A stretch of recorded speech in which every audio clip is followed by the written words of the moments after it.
Hello everyone, welcome back to my channel physics for you. Last video में हम लोगों ने वेक्टर का क्रॉस प्रोडक्ट नहीं पढ़ा था, सिर्फ पढ़ा था वेक्टर का डॉट प्रोडक्ट, जिसे हम लोग बोलते हैं स्केलर और dot product of two vectors. तो आज के इस लेक्चर में हम लोग कंप्लीट करने वाले हैं वेक्टर का क्रॉस प्रोडक्ट, जिसे हम लोग वेक्टर प्रोडक्ट भी कहते हैं। तो ज़रा सा एक बार हम लोग क्या करते हैं कि डॉट प्रोडक्ट को रिवाइज कर लेते हैं।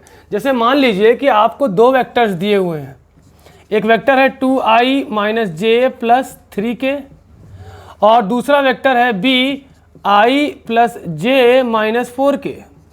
और अगर हमें ये पता करना है कि a डॉट बी क्या होगा, तो हमने आप लोगों को एक छोटी सी थ्योरम भी बताई थी। दैट मीन्स कि i dot I was equal to J dot J was equal to k dot k which is equal to 1 और i dot j is equal to j dot k is equal to k dot i is was equal to 0। मतलब same का same से dot product ले रहे थे तो 1 आ रहा था और सेम का डिफरेंस से ले रहे थे तो 0 आ रहा था। तो हमें क्या था, i वाला ये जो आपका a है, जनरल मेथड तो बताया था कि भाई पहला वाला नंबर इन तीनों से मल्टीप्लाई होगा, फिर दूसरा वाला तीनों से, फिर तीसरा वाला तीनों से।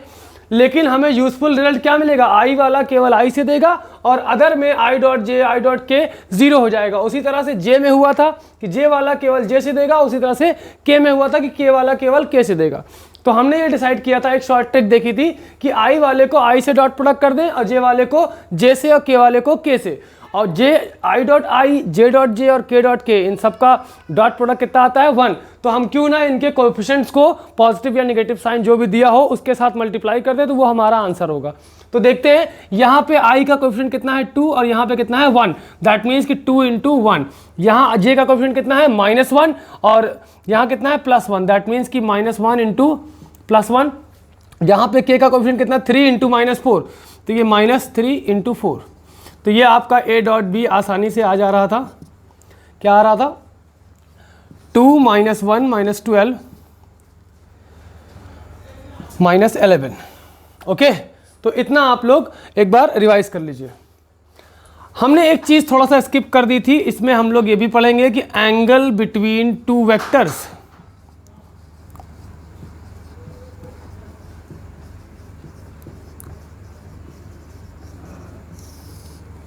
एंगल बिटवीन टू वेक्टर्स, इसका फॉर्मूला हुआ करता था कि cos theta is equal to a dot B upon mod a multiplied by mod b। ठीक है, तो इसी का एग्जांपल हम लोग करते हैं कि फाइंड द एंगल बिटवीन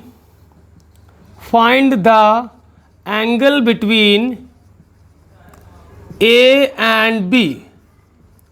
तो हमारे पास a भी दिया हुआ है और b भी दिया हुआ है, तो हमें cos थीटा निकालने के लिए क्या रखना है, cos theta is equal to a dot B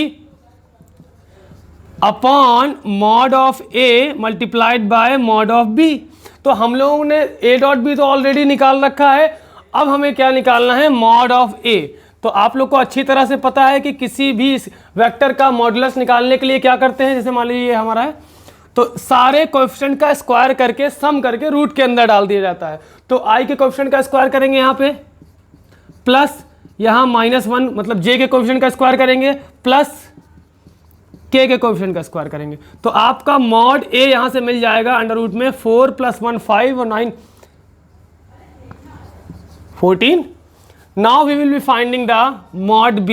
तो मॉड b कितना आ जाएगा, अंडर रूट में 1 का स्क्वायर प्लस 1 का स्क्वायर प्लस ब्रैकेट में -4 का स्क्वायर। माइनस यहाँ नहीं होगा, ये लास्ट टाइम भी हम बता चुके हैं आप लोगों को। दैट मीन्स कि mod B would be equals to 1 + 1 + 16 under root 18। अब हमें चाहिए cos थीटा, तो cos थीटा निकालने के लिए क्या करेंगे, a डॉट बी की वैल्यू रख देंगे, हमने निकाल लिया पहले ही। That means it is equal to 11 और मॉड a की वैल्यू अंडर रूट 14 और मॉड b की वैल्यू अंडर रूट 18। तो थीटा यहाँ से क्या आ जाएगा, cos inverse -11 upon under root 14 under root 18। Okay, तो ये चीज़ों को आप लोग नोट करें। अब हमें पढ़ना है cross product of two vector, जिसे हम लोग वेक्टर प्रोडक्ट भी कहते हैं। स्केलर को स्केलर प्रोडक्ट इसलिए कहते थे कि उसका जो आंसर आता था दो वेक्टर्स को डॉट प्रोडक्ट लेने में, वो आता था एक नंबर, दैट मीन्स एक स्केलर प्रोडक्ट मिलता था हमको, तो इसलिए हम लोग उसको स्केलर कहते थे। और इसको हम लोग क्या कहते हैं, क्रॉस और वेक्टर प्रोडक्ट, या क्रॉस प्रोडक्ट या वेक्टर प्रोडक्ट। तो मान लीजिए हमारे पास दो वेक्टर्स हैं ए, मान लीजिए ये x1i plus y1j plus z1k, और एक वेक्टर हमारे पास है वेक्टर b, दैट मीन्स कि x2i plus y2j plus z2k, और we have to find a cross b। यहाँ पे एक चीज़ ध्यान देने वाली ये है कि डॉट है तो डॉट लगाना है, क्रॉस है तो क्रॉस लगाना है। जनरली हमारे मैथमेटिक्स में क्रॉस का मतलब सिंपल मल्टीप्लिकेशन होता है, लेकिन as we are dealing with a vector, so in case of scalar or dot product you have to use a dot b, और in case of finding the cross product you have to use a cross b। तो अब हम लोग इसका cross करेंगे, तो तरीका ये है कि एक मैट्रिक्स बनाएंगे, डिटर्मिनेंट बनाएंगे, ठीक, और ऊपर की रो में i j और k लिख देंगे। आई होप कि आप लोगों को क्लियर होगा ये, ठीक। अब हमें क्या करना है, सेकेंड रो में x के सारे कोएफिशिएंट को लिखना है, मतलब x1 y1 z1, मतलब i j और k के तीनों कोएफिशिएंट्स को मेंशन करना है, मतलब कि x1 y1 एंड z1। और दूसरे वाले में दूसरे वेक्टर का x2 y2 z2 सारे i j के और k के। थोड़ा सा बीच में वीडियो पॉज्ड है, यहाँ पे a क्रॉस b करना था, तो हमने क्या किया, i j और k को कॉपी कर लिया एज इट इज, क्योंकि दोनों में कॉमन है।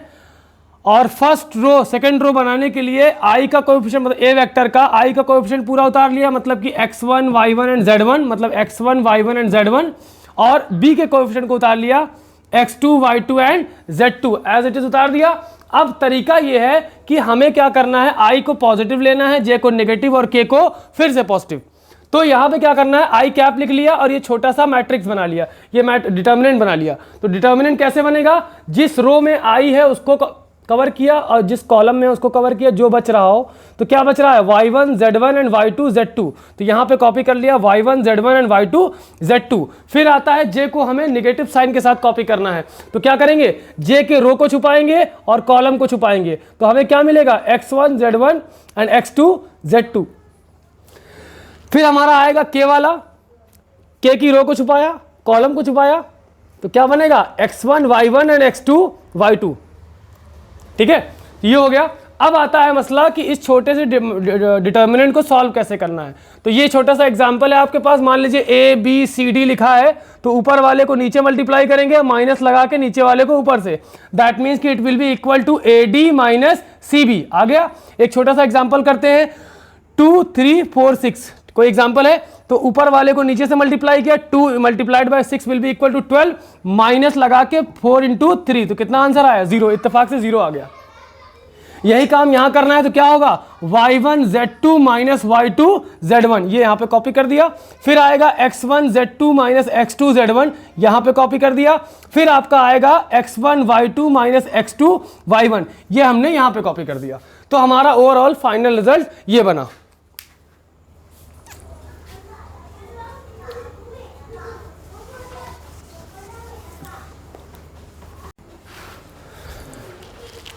अब आइए हम लोग एक छोटा सा एग्जाम्पल कर लेते हैं, जिसमें हम लोग देखेंगे, मान लीजिए हमारे पास एक वेक्टर दिया हुआ a, 2i plus 3j minus 4k, और एक वेक्टर आपको दिया हुआ है i minus j plus 9k। हमें क्या निकालना है, a क्रॉस b, मतलब कि हम क्या करेंगे, एक डिटर्मिनेंट बनाएंगे। सबसे पहली रो में लिखेंगे i j और k, और इनको साइन दे देंगे पॉजिटिव, नेगेटिव एंड पॉजिटिव। अब a वाले वेक्टर के सारे कोएफिशिएंट को कॉपी कर देंगे, 2 3 माइनस 2 3 माइनस 4, देखो 2 3 माइनस 4। फिर हम लोग b वाला वेक्टर में i j और k के कोएफिशिएंट को कॉपी करेंगे, तो 1, फिर -1, फिर 9। तरीका क्या है, i को बाहर लिया, छोटा सा डिटर्मिनेंट बनाया, माइनस j को बाहर लिया, छोटा सा डिटर्मिनेंट बनाया, प्लस k को बाहर लिया, छोटा सा डिटर्मिनेंट बनाया। तो i जिस रो में है उसको छुपा लिया हमने, और जिस कॉलम में उसको भी छुपा लिया, तो कितना आया, 3 -4 -1 -9। तो आया 3 -4 -1 एंड 9, सॉरी -9 बोल दिया। फिर आता है जे वाला, तो रो छुपाइए कॉलम छुपाइए, कितना आएगा 2 -4 1 9, दैट मीन्स कि 2 -4 1 9।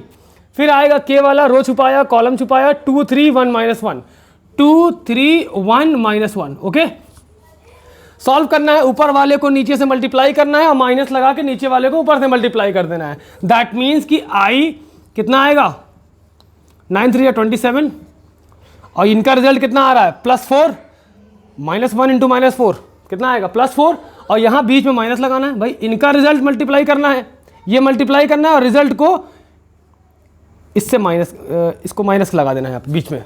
तो 27, अब माइनस लगाना है और इनके रिजल्ट को लिखना है। तो इनका रिजल्ट खुद कितना आया है 4 आया है, लिख दिया, -j,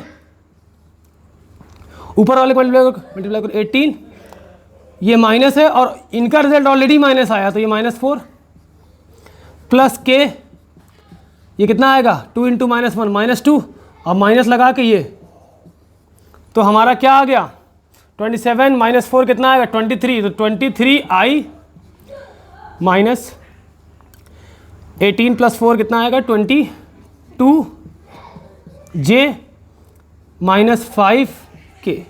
तो हमारा A क्रॉस B हमको मिल गया। अगर आपसे कोई कहे कि mod of A cross B निकालो, तो A क्रॉस B हमें क्या रिजल्ट में मिल के आया है, एक वेक्टर मिल के आया है। इसीलिए तो कहा गया है कि किसी वेक्टर का डॉट प्रोडक्ट हमें स्केलर देता है और क्रॉस प्रोडक्ट हमें एक वेक्टर देता है। इसका मॉड निकालना हो तो क्या करेंगे भाई, सिंपली i के कोएफिशिएंट्स का स्क्वायर प्लस j के कोएफिशिएंट का स्क्वायर प्लस k के कोएफिशिएंट का स्क्वायर, मतलब कि 23 का स्क्वायर, ये हमारा i का कोएफिशिएंट हो गया, प्लस -22 का स्क्वायर प्लस -5 का स्क्वायर, सब रूट के अंदर रहेंगे, जो भी रिजल्ट आएगा लिख देंगे।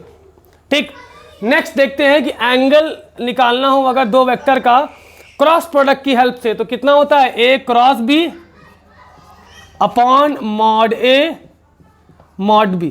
अब A क्रॉस B हमें पता है कि वेक्टर आता है, तो हम इसका मॉड यहां पे लगा देंगे। तो यहां पे आपका वेक्टर और cross product of two vectors complete होता है।